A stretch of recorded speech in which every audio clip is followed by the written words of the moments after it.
Hi friends, എല്ലാവർക്കും നമസ്കാരം. അപ്പോൾ ഇന്ന് നല്ലൊരു ബ്രേക്ക്ഫാസ്റ്റിൻ്റെ റെസിപ്പിയാണ്. ഉഴുന്നൊന്നും ചേർക്കാതെ പെട്ടെന്ന് ഉണ്ടാക്കാൻ പറ്റുന്നൊരു ബ്രേക്ക്ഫാസ്റ്റ് റെസിപ്പി കേട്ടോ.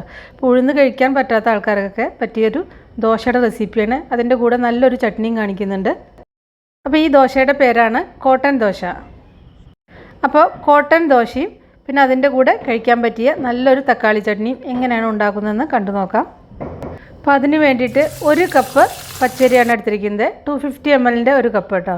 അത് നന്നായിട്ട് 2-3 പ്രാവശ്യം കഴുകിയെടുക്കുക. എന്നിട്ടൊരു 3 മണിക്കൂർ കുതിരാൻ വേണ്ടിയിട്ട് വെക്കുകയാണ്. അപ്പോൾ ഇതാ 3 മണിക്കൂർ കഴിഞ്ഞിട്ടുണ്ട്. ഇനി ഇത് അരച്ചെടുക്കാം. അതിന് വേണ്ടിയിട്ട് മിക്സിയുടെ ജാറ് വെച്ചിട്ടുണ്ട്. ഇതിലേക്ക് ആദ്യം ചേർക്കേണ്ടത് ഒരു 1/2 കപ്പ് റവയാണ്.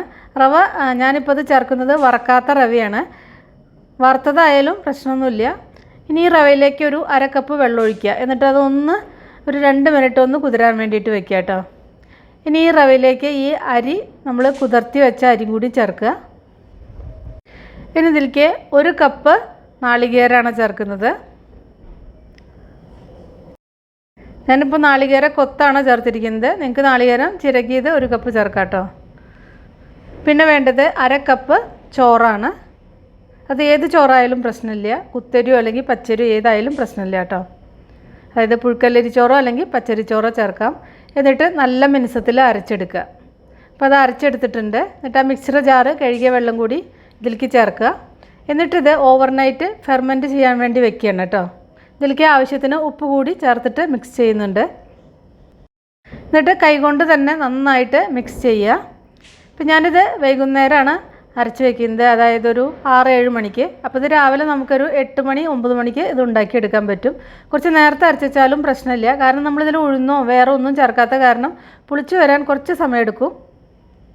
അതായത് കുറച്ച് കൂടുതൽ സമയമെടുക്കും. ഇനി ഇതിൻ്റെ കൂടെ കഴിക്കാൻ പറ്റിയ നല്ലൊരു തക്കാളി ചട്നി ഉണ്ടാക്കാം. ഈ ചട്നി ഇതിൻ്റെ കൂടെ മാത്രമല്ല, സാധാരണ ഇഡ്ഡലി ദോശയുടെ കൂടെയും ചപ്പാത്തിയുടെ കൂടെയൊക്കെ കഴിക്കാൻ നല്ല സൂപ്പർ ടേസ്റ്റുള്ള ചട്നിയാണ് കേട്ടോ. അപ്പോൾ അതിന് വേണ്ടിയിട്ട് പാൻ അടുപ്പത്ത് വെച്ച് അതിലേക്ക് കുറച്ച് വെളിച്ചെണ്ണ ഒഴിക്കുക. അതിലേക്ക് ഒരു കഷ്ണം, ചെറിയൊരു കഷ്ണം ഇഞ്ചി ഇടുക കേട്ടോ. ഇഞ്ചി അധികം ഇടണ്ട. ഒരു 4-5 വെളുത്തുള്ളി ഇടുക. ചെറിയ അല്ലി വെളുത്തുള്ളിയാണ് ഇട്ടിരിക്കുന്നത് കേട്ടോ. പിന്നെ ഒരു 2-3 ഉണക്കമുളക്. ഇപ്പോൾ ഉണക്കമുളക് ഇടാൻ ബുദ്ധിമുട്ടുള്ളവർക്ക് അവസാനം കുറച്ച് മുളക് പൊടി കുറച്ച് കൂടുതൽ ചേർത്താൽ മതി കേട്ടോ. പിന്നെ ഒരു 5-6 കറിവേപ്പില. പിന്നെ ഒരു മീഡിയം സൈസ് സവാളയുടെ പകുതിയാണ് ഇപ്പോൾ ഞാനിതിലേക്ക് ചേർത്തിരിക്കുന്നത്. അതും കൂടി ചേർത്തിട്ട് നന്നായിട്ടൊന്ന് വഴറ്റുക. സവാള ഒരുവിധം വഴന്നതിൻ്റെ ശേഷം ഇതിലേക്ക് ഒരു തക്കാളി ചേർക്കാം. നല്ല പഴുത്ത ഒരു സാമാന്യം വലിയ തക്കാളിയാണ് കേട്ടോ ഞാൻ ചേർക്കുന്നത്. അപ്പോൾ പുളിക്കനുസരിച്ച് ചേർക്കാം. ഒന്ന് ചേർത്താൽ മതി. എന്നിട്ട് തക്കാളിയും കൂടി ചേർത്തിട്ട് നന്നായിട്ടൊന്ന് വഴറ്റുക. ഇതിലേക്ക് ആവശ്യത്തിന് ഉപ്പ് കൂടി ചേർത്തിട്ടുണ്ട്. എന്നിട്ട് ഇതൊന്ന് അടച്ചു വയ്ക്കാം. അങ്ങനെയാകുമ്പോൾ തക്കാളി വെന്തിട്ട് സോഫ്റ്റാവും. പെട്ടെന്ന് വഴന്ന് കിട്ടും. ഇത് തക്കാളിയൊക്കെ നന്നായിട്ട് വെന്ത് എണ്ണ തെളിഞ്ഞ് വന്നിട്ടുണ്ട്, കണ്ടില്ലേ? ഇനി ഇതിലേക്ക് അവസാനം ഒരു പിടി നാളികേരമാണ് ചേർക്കുന്നത്. ഞാനിപ്പോൾ നാളികേര കൊത്തായിട്ടാണ് ചേർത്തിരിക്കുന്നത്. നിങ്ങൾക്ക് ചിരകിയ നാളികേരം ചേർക്കാം കേട്ടോ. ഒരു പിടി ചേർത്താൽ മതി, അധികമൊന്നും ചേർക്കണ്ട. എന്നിട്ടൊരു 2 മിനിറ്റ് ഒന്ന് വഴറ്റിയാൽ മതി, അധികം വഴറ്റേണ്ട ആവശ്യമില്ല. എന്നിട്ട് ഫ്ലെയിം ഓഫ് ചെയ്തിട്ട് ഇത് നന്നായിട്ട് അരച്ചെടുക്കുക. ഞാനിപ്പോൾ കുറച്ച് തരിതരിപ്പായിട്ടാണ് അരച്ചെടുക്കുന്നത്. അത് നിങ്ങളുടെ ഇഷ്ടം പോലെ എങ്ങനെ വേണമെങ്കിൽ അരച്ചെടുക്കാം. അപ്പോൾ ശ്രദ്ധിക്കുക, നാളികേരം ചേർത്തിട്ട് പിന്നെ കുറേ വഴറ്റരുത് കേട്ടോ. അവസാനം ഫ്ലെയിം ഓഫ് ചെയ്യുന്നതിൻ്റെ തൊട്ട് മുന്നേ കുറച്ച് മുളക് പൊടി കൂടി ചേർക്കുക. അത് എരിവിന് ആവശ്യമായിട്ട് ചേർത്താൽ മതി കേട്ടോ. അപ്പോൾ ഉണക്കമുളക് ചേർക്കുന്നില്ലെങ്കിൽ കുറച്ച് കൂടുതൽ മുളക് പൊടി ചേർത്തോളൂ. എന്നിട്ട് ചൂടാറിയതിന് ശേഷം അരച്ചെടുത്താൽ മതി. പിന്നെ ഇതിലേക്കില്ല വറവിടാം. അതിന് വേണ്ടിയിട്ട് 1 സ്പൂൺ വെളിച്ചെണ്ണ ചൂടായി വരുമ്പോൾ അതിലേക്ക് ഒരു 1/4 ടീസ്പൂൺ കടുക് ചേർക്കുക. പിന്നെ ഒരു 1/2 ടീസ്പൂൺ ഉഴുന്ന്, കുറച്ച് കറിവേപ്പില കൂടി ചേർത്തിട്ട് വറുത്ത് ചട്നിയിലേക്ക് ഒഴിക്കാം. ഇപ്പോൾ ഇതാ ബാറ്ററൊക്കെ പുളിച്ച് വന്നിട്ടുണ്ട്, കണ്ടില്ലേ?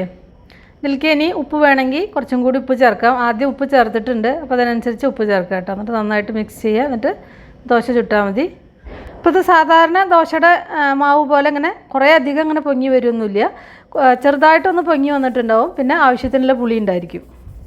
ഇപ്പോൾ ഇത് ചൂടായിട്ടുള്ള ദോശക്കല്ലിലേക്ക് ഒരു തവി മാവ് ഒഴിക്കുക. ഒരു കയ്യിൽ മാവ് ഒഴിച്ചിട്ട് അതൊന്ന് ചെറുതായിട്ടൊന്ന് പരത്തുക. കുറച്ച് കട്ടിക്കാണ് ഇതുണ്ടാക്കുക. അങ്ങനെ വല്ലാതെ ഇങ്ങനെ നൈസായിട്ടല്ല ഉണ്ടാക്കുക. പരത്തിയതിന് ശേഷം ഇങ്ങനെ ചെറുതായിട്ട് ഇങ്ങനെ ഹോൾസ് വരുമ്പോൾ ഇതൊന്ന് അടച്ചു വയ്ക്കുക. ഒരു 2-3 മിനിറ്റ് അടച്ചു വെച്ചാൽ മതി. മീഡിയം ഫ്ലെയിമിലിടണം കേട്ടോ, അല്ലെങ്കിൽ ഫ്ലെയിം ഒന്ന് കുറച്ച് വെച്ചിട്ട് വെക്കണം. എന്നിട്ടിത് മറിച്ചിട്ടിട്ട് സാധാരണ ദോശ ഉണ്ടാക്കുന്ന പോലെ തന്നെ ആയിക്കഴിഞ്ഞാൽ എടുക്കുക. അത്രയേ ഉള്ളൂ. അപ്പോൾ വെളിച്ചെണ്ണ ഒഴിക്കേണ്ടവർക്ക് കുറച്ച് വേണമെങ്കിൽ വെളിച്ചെണ്ണ ഒഴിച്ചു കൊടുക്കുക കേട്ടോ. ഞാൻ ഒന്നിൽ മാത്രമാണ് കുറച്ച് വെളിച്ചെണ്ണ ഒഴിച്ചിട്ടുള്ളൂ. അപ്പോൾ നിങ്ങൾക്ക് വേണമെന്നുള്ളവർക്ക് ചെയ്യാവുന്നതാണ്. അപ്പോൾ അതാ കോട്ടൺ ദോശയും ചട്നിയും റെഡിയായി. അപ്പോൾ നിങ്ങൾ ഉണ്ടാക്കി നോക്കിയിട്ട് ഇഷ്ടപ്പെട്ടാൽ ലൈക്ക് ചെയ്യാനും ഷെയർ ചെയ്യാനും കമൻറ്റ് ചെയ്യാനും മറക്കണ്ട. അപ്പോൾ നമുക്ക് വേറെ ഈസി റെസിപ്പി വീണ്ടും കാണാം. Thank you.